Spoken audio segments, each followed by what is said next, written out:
and welcome into this week's book club episode of Star Wars Most Wanted by Rae Carson. Every week we're going to take 2 chapters of this book at a time and break down the themes and happenings and what's going on and take a really good close look at the story. We're on week 3. We're going to be discussing chapters 5 and 6 today, so if you're finding this video and you have not been a part of the series up until now, you can go ahead and click here and it'll take you back to the beginning. So that you can join us. There's still plenty of time. With that, let's get into Chapter 5, where we left off. Han and Qi'ra were both on the run. They had gone to separate meetings to try to acquire a data cube. Neither of them knew what the other one was up to, and they are now crossing paths in the streets in an attempt to get away. Where we meet them in the city streets, there's a lot of give and take, a lot of push and pull going on. Qi'ra is still trying to get back to Proxima, and Han is like, we need to go this way, and Kira's like, but we should go this way, and Han's like, nope, we're going this way, and he's kind of pushing her along and forcing her along as he follows his gut instinct. Eventually, they have enough time to talk a little bit, and Han is able to convince Qi'ra that going back to Proxima is a really bad idea. And this is something that we'll see over these 2 chapters, that Qi'ra is constantly talked back into not going to see Proxima. There's even a point where she catches herself suggesting that they go back to Proxima, and she cuts herself off and says, no, it's a bad idea.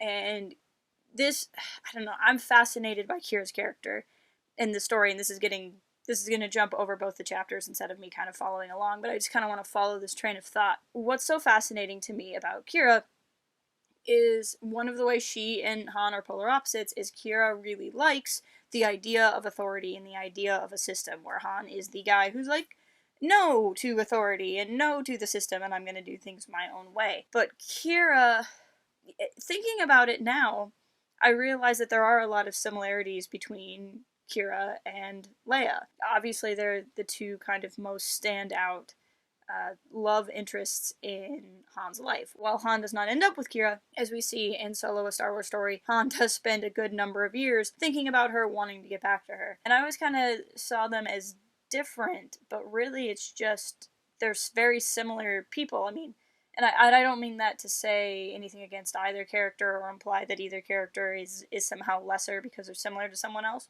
But it does explain, you know, the idea that a person has a type. But in reading this, I realized that if Qi'ra had been born in a different walk of life, she really could have done some amazing, I mean, she does amazing things anyway, but she could have done some amazing things for good. Qi'ra has a personality type that just inherently wants to believe in a system and believe in authority, and then she has this desire to want to be in authority, and a desire for how she would run things if she were the person in authority. The idea of being in a system is something that's important to explore. Because here, the system in question is the White Worms. It's a gang. It's an illegal operation. It's, you know, somebody that's acting counter to a government. And it's easy to go, well, it's being led by Proxima. This entire system is bad. There's no good place to go in the system. But then you look at another system, which would be the planetary government of Corellia, and that's obviously corrupt. Even without just the knowledge that the Imperial presence is coming to the planet, we know that the Empire is a bad system. There's just such an intense difference between, like, children being stuck in these gangs and then what we see going on elsewhere in the planet. We can see that there's not a system really on Corellia that wants to help Qi'ra, but Qi'ra wants to be a part of it. If she had been born into something, you know, a different world, or just a different place in the same world, you know, she probably would have risen through the ranks very quickly in something where she was not being actively dismissed by the powers that be. This is an important theme in all of Star Wars. I mean, not just from the very obvious black and white kind of ways with the Empire or the First Order, but even where that gets hairy. You know, we see in Star Wars Resistance, people are sympathetic to the First Order because they're sympathetic to the Empire, because the Empire is the person that kind of came in and, like, brought security. Sulo in, I think it's chapter 6, is talking about how he thinks the Empire is good. And then we look even at something like something less black and white, like what we see with the Republic in the prequel trilogy, where the Republic is a democracy. The Republic is the thing we're supposed to aspire to be, and yet the Republic is corrupt. We look at the Jedi Order, and the Jedi Order are the good guys. The Jedi are the good guys in Star Wars. They absolutely are, but they've lost their way, they've lost themselves, and it causes them to be a party to a bad system. And so this is a theme throughout a lot of Star Wars, and because of it, we get a lot of characters like Qi'ra or Senna in Lost Stars, even characters who get caught up in something because they have this respect and belief in the system that ends up getting chewed up by it.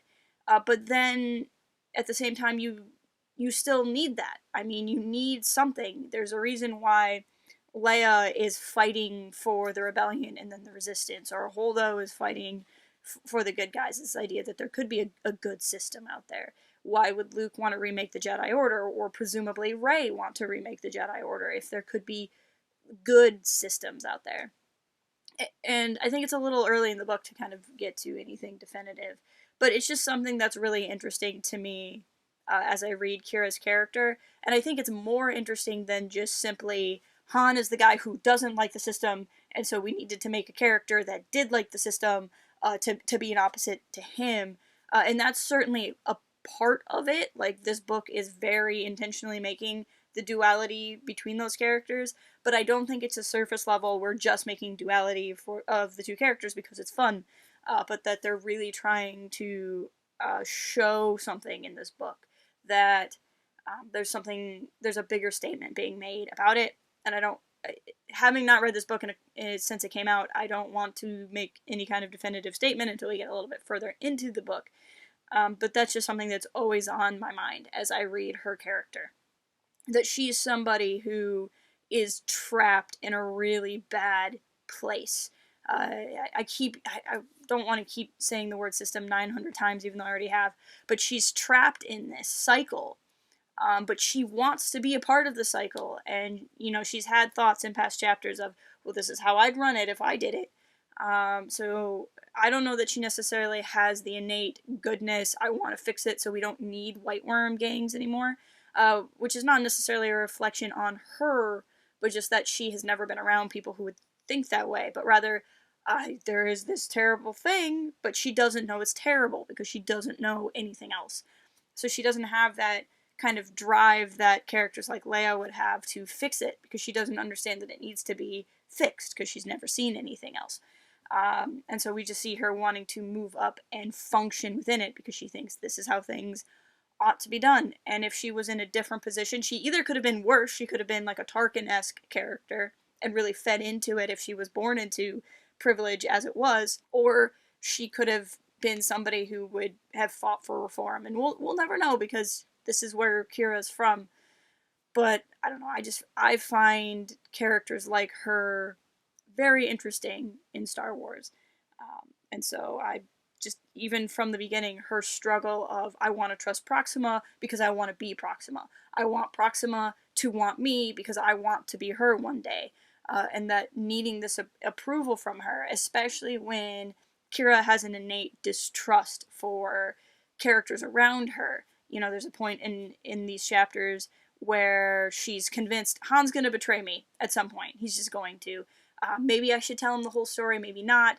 I think I'm going to tell him the whole story because I need his information and he needs mine, but I'm just going to be prepared for when he eventually turns his back on me. So she already has this distrust of individuals, but maintains a trust within the cycle that she's in, that everything is going to kind of work out the way it's supposed to.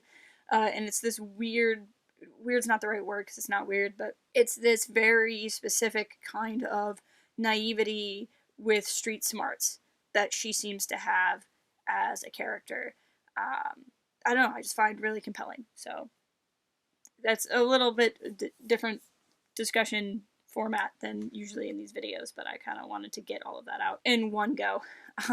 But going back, like I said, to the beginning here, we see more of that duality of Han saying, like, hey, I'm the guy that I'm just going by my gut, and everything Han does is by his gut, and Qi'ra is the one who always likes to have a plan. Now, what I like here, as Han's having this discussion and explaining to Qi'ra, like, we can't go back to the white worms, it would be really easy to do the classic thing of, like, Han's like, well, I don't like the thing and you're doing the thing wrong, and Qi'ra could just be like, well, you smell bad, and, like, you know, they could just have that typical bickering, but we don't see this here. I was really shocked.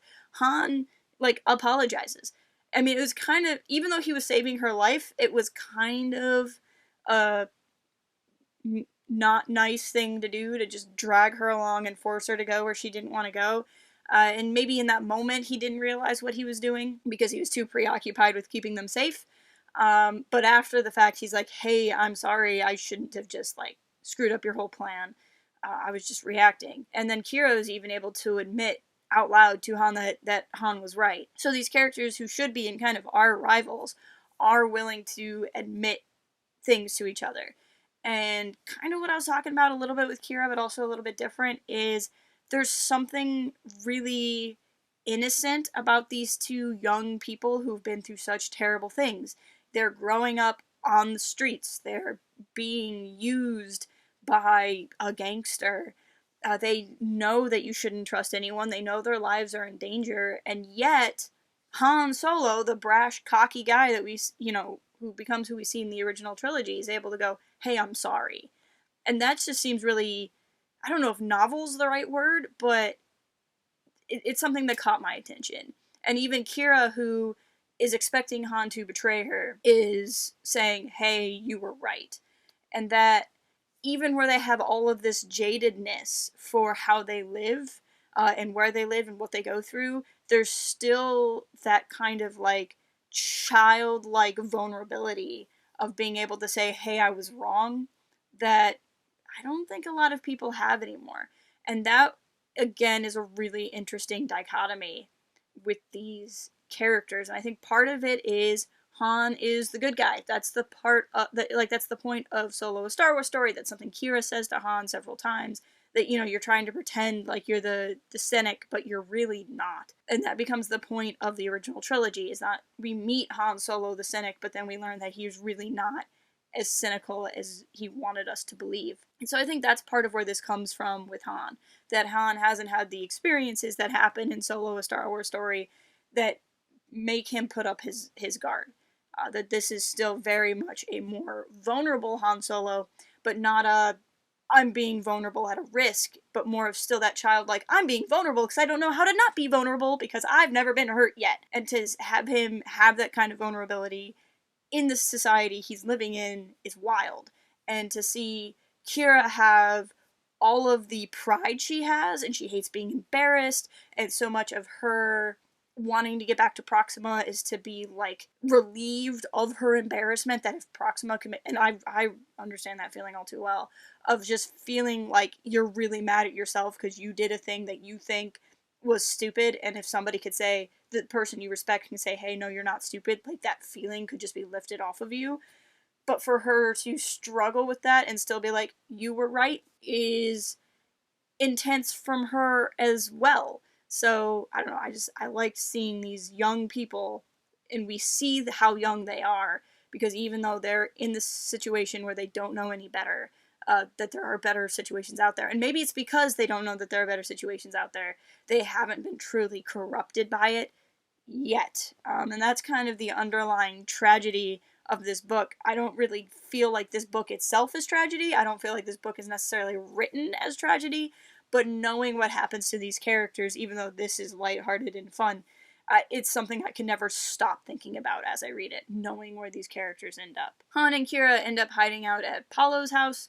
He's not home at the moment, but Han's able to, you know, convince Qi'ra to stay there. She doesn't necessarily know where she is yet. They have a talk with bits and pieces that I've kind of mentioned in my first two spiels in this video, but just figuring out what they're supposed to do, and they don't know what they need to do yet, and they want to try to get some support. And then Qi'ra dashes out, finds a rat catcher. They then are going to try to send a message back to Sulo. So there's a rat in the rat catcher. Han keeps that so he can kind of appease Paulo.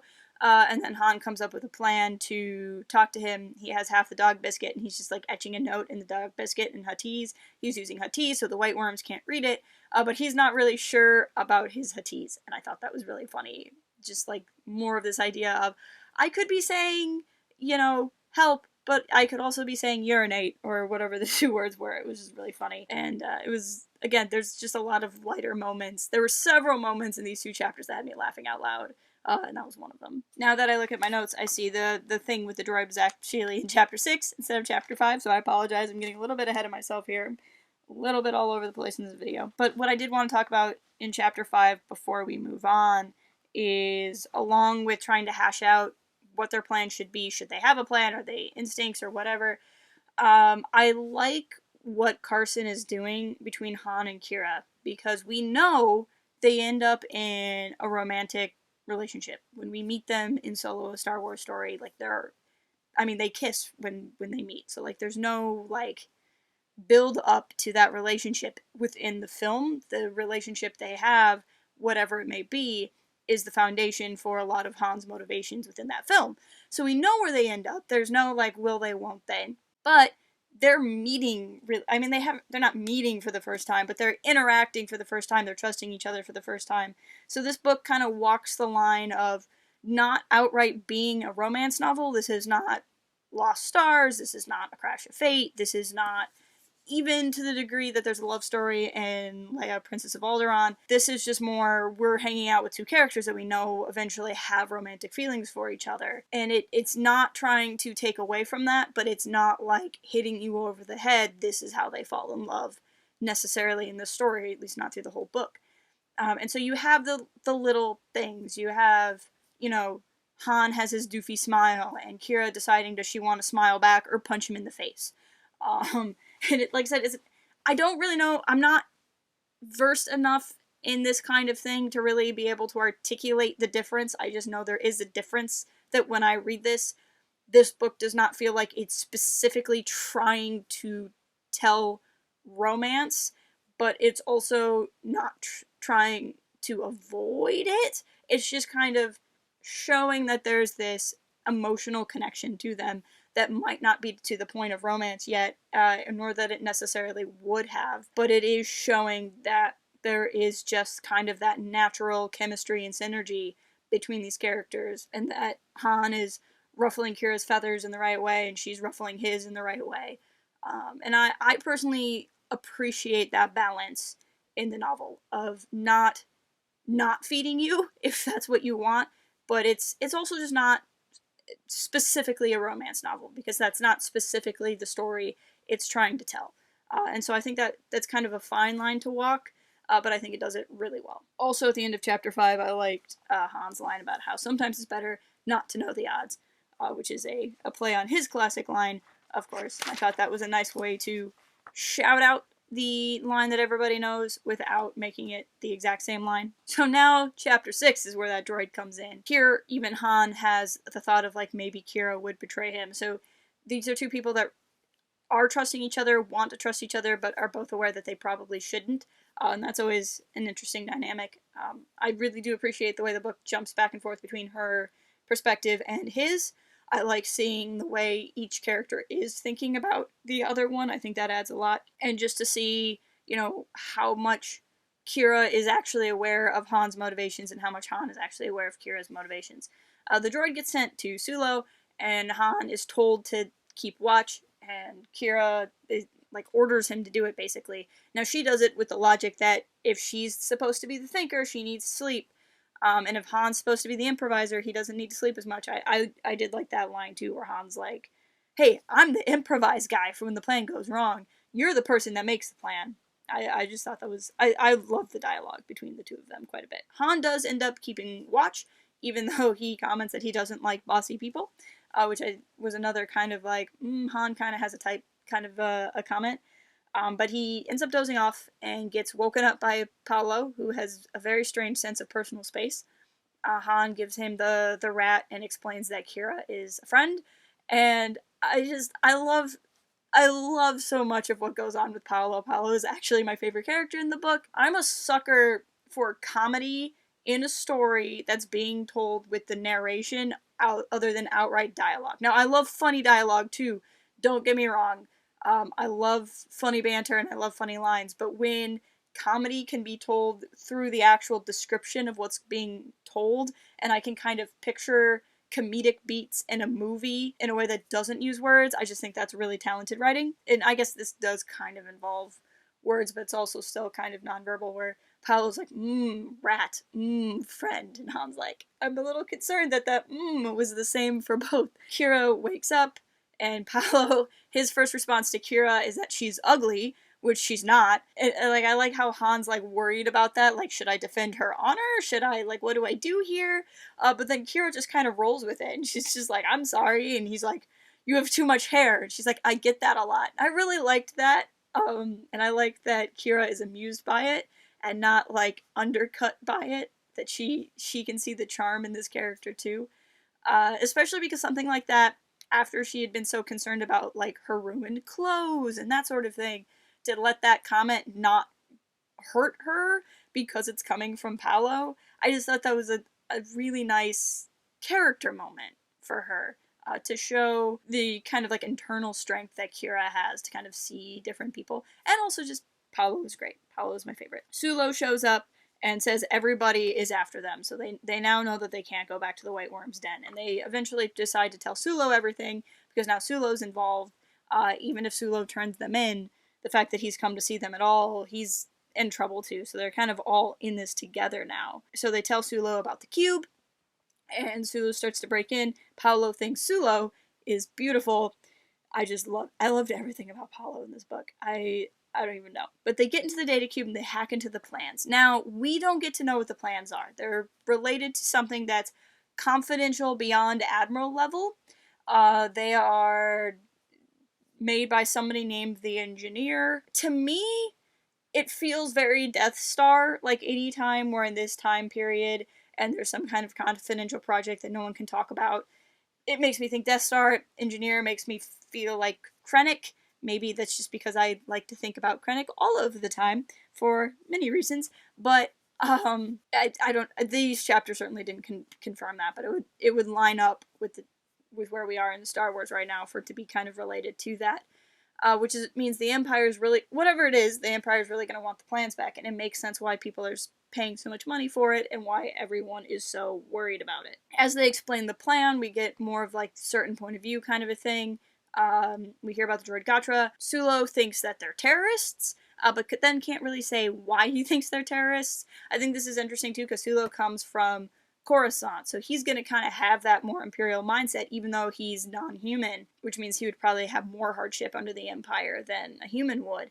But because he comes from Coruscant, he's like, well, isn't the Empire the good guys? And then Kira's like, no, the Empire's just bullies. And I even like the little plays where Sulo is talking, but in Huttese, and Han has to translate, but then Qi'ra is responding to things, and Han's like, do you understand Huttese? And she's like, no, it doesn't matter, I just know how I feel about this. And it was, again, I really liked how the dialogue flowed through this part.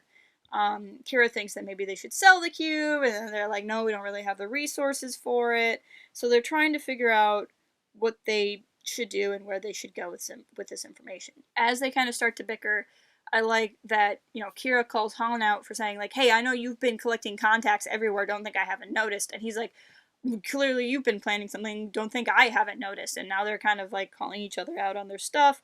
They're getting a little bit of a fight, and this comes, like, my favorite part. I took a screenshot of it. I loved it so much. Let me pull this out. So they're all fighting, and then the way the narration is just written, they, being Han and Qi'ra, they glare at each other. Sulo watched them both. Paolo stared at Sulo. Paolo has not been a part of this conversation whatsoever, but I love the narration. So yeah, like, it's the way it's written, I can see it on the screen. Han and Qi'ra glaring at each other. Sulo being nervous. Paolo, like, drooling maybe? I don't know. Just staring at Sulo.